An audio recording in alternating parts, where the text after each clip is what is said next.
एक श्याम नामक युवक था।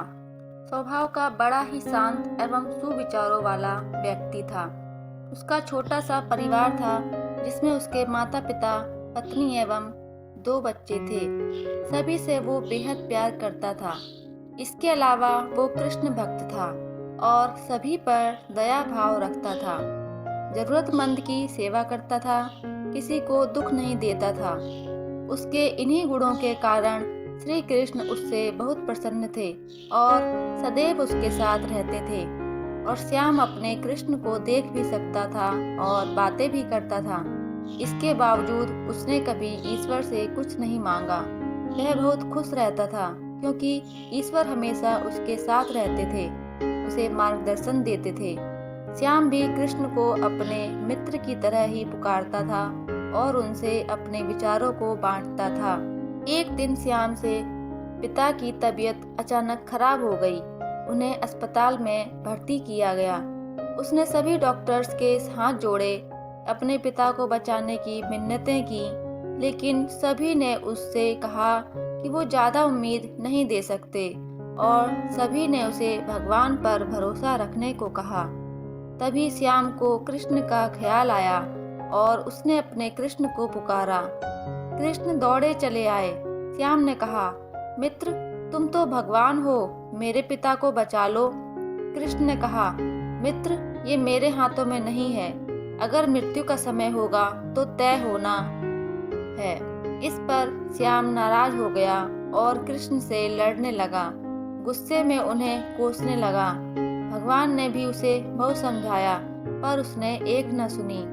तब भगवान कृष्ण ने उससे कहा, मित्र, मैं तुम्हारी मदद कर सकता हूँ, लेकिन इसके लिए तुम्हें एक कार्य करना होगा।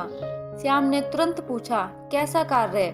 कृष्ण ने कहा, तुम्हें किसी एक घर से मुट्ठी भर ज्वार लानी होगी और ध्यान रखना कि उस परिवार में कभी किसी की मृत्यु ना हुई हो। श्याम झट से हाँ बोलकर तलाश में निकल गया।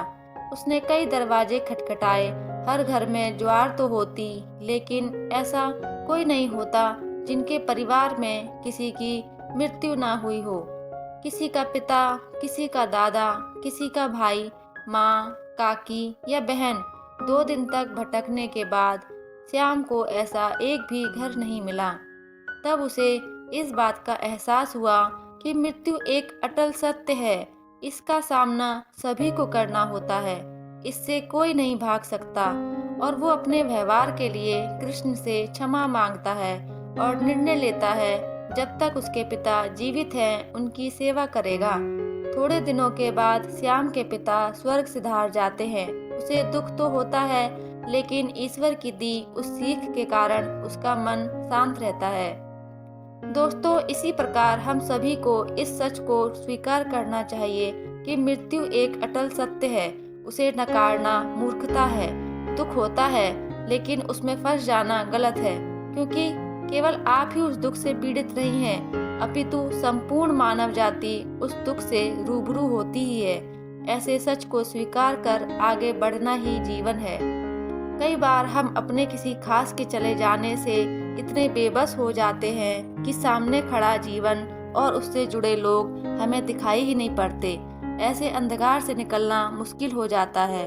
जो मनुष्य मृत्यु के सत्य को स्वीकार कर लेता है, उसका जीवन भार विहीन हो जाता है और उसे कभी कोई कष्ट तोड़ नहीं सकता। वो जीवन के हर क्षेत्र में आगे बढ़ता जाता है। दोस्तों, इंसान ने जन्म लिया है तो उसकी मृत्यु भी निश्चित है। इस दुनिया के हर इंसान को एक ना एक दिन जाना है। इसलिए किसी के जाने का दुख होता है, उसकी कमी कोई पूरी नहीं कर सकता। फिर भी जीवन में आगे बढ़ना चाहिए और जो आपके साथ है उनके लिए अपने कार्य करना चाहिए। ईश्वर की नियति के आगे किसी की नहीं चलती। उम्मीद करती हूँ कि आप सभी को जीवन की कड़वी सच्चाई अच्छे से समझ आई होगी।